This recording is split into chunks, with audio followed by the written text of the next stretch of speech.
প্রচণ্ড দাবদাহে চাঁদপুর সরকারি হাসপাতালে রোগীদের চরম দুর্ভোগ। আমি দীর্ঘদিন পূর্বে চাঁদপুর সরকারি জেনারেল হাসপাতালের দ্বিতীয় তলার আউটডোর নিয়ে প্রচণ্ড গরমে রোগীদের যেই দুর্ভোগ, সেই দুর্ভোগ নিয়ে একটি পোস্ট করেছিলাম।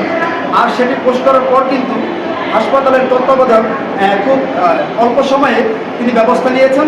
আপনারা দেখতে পাচ্ছেন যে আমার পিছনে কিন্তু তিনি অনেক আপনার যেই ফ্যান, সিলিং ফ্যান স্থাপন করেছেন এবং এই গরম হাওয়া বের হওয়ার জন্য কিন্তু তিনি এক্সস্ট ফ্যানও ফিট করেছেন এখানে, যার কারণে এখন আর সেই গরমের দুর্ভোগ কাউকে পোহাতে হচ্ছে না।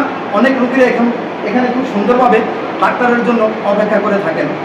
আর এজন্য আমি অসংখ্য ধন্যবাদ জানাচ্ছি হাসপাতালের তত্ত্বাবধায়ককে।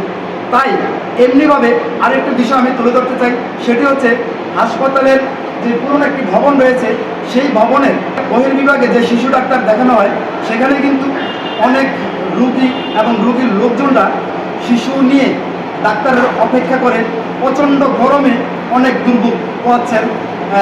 এই জন্য আমি তত্ত্বাবধায়কের দৃষ্টি আকর্ষণ করে বলতে চাই যে দ্বিতীয় তলার মতো তেমনিভাবে শিশু ডাক্তারের যেই সামনে যে রোগীরা অপেক্ষা করে থাকেন, সেখানেও এমনিভাবে এই কয়েকটি ফ্যান স্থাপন করে দিলে হয়তো রোগীরা এমন দুর্ভোগ থেকে মুক্তি পাবেন।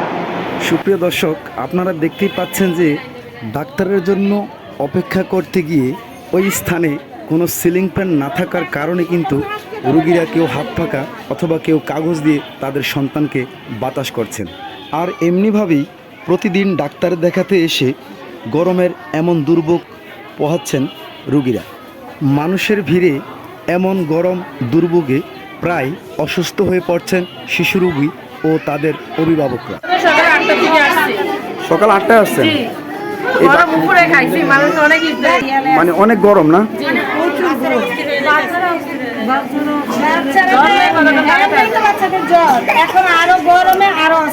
বাচ্চারাও অসুস্থ হয়ে পড়ে নাকি অনেক গরমে?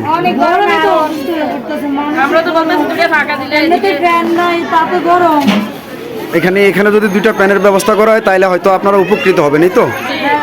সুপ্রিয় দর্শক, শুধু ওই হাসপাতালের ওই পুরাতন ভবনের নিচ তলাতেই নয়, ওই ভবনের দ্বিতীয় তলায় একইভাবে সিলিং ফ্যান না থাকার কারণে এরকম গরম দুর্ভোগ পোহাচ্ছেন অসংখ্য রোগী। তাই এই বিষয়ে দ্বিতীয় তলার আউটডোরের মতো একইভাবে সিলিং ফ্যান ও এক্সস্ট ফ্যান স্থাপন করে ব্যবস্থা নেওয়ার জন্য আমি হাসপাতাল কর্তৃপক্ষের দৃষ্টি আকর্ষণ করছি।